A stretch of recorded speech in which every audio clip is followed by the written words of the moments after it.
आज हम देखते हैं चुनाव के बारे में। तीन प्रकार के चुनाव होते हैं। एक होता है आम चुनाव, एक मध्यावधि चुनाव और एक होता है उपचुनाव, यानी कि general election, mid term election और बाई इलेक्शन। ये तीनों कैसे होते हैं? जो चुनाव पूरी अवधि के बाद होता है, यानी जैसे 5 साल की गवर्नमेंट रहने के बाद जो चुनाव होता है उसको बोलते हैं आम चुनाव।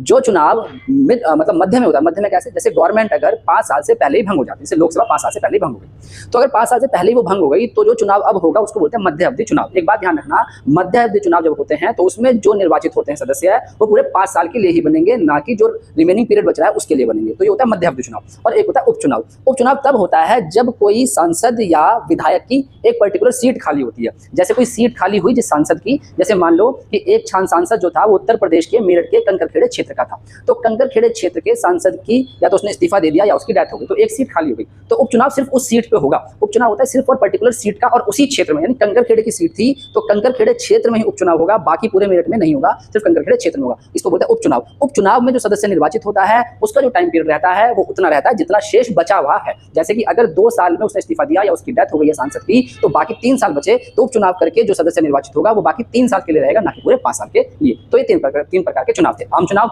मध्यावधि चुनाव और उपचुनाव, यानी कि general election, mid term election और बाई इलेक्शन। ओके, चलो।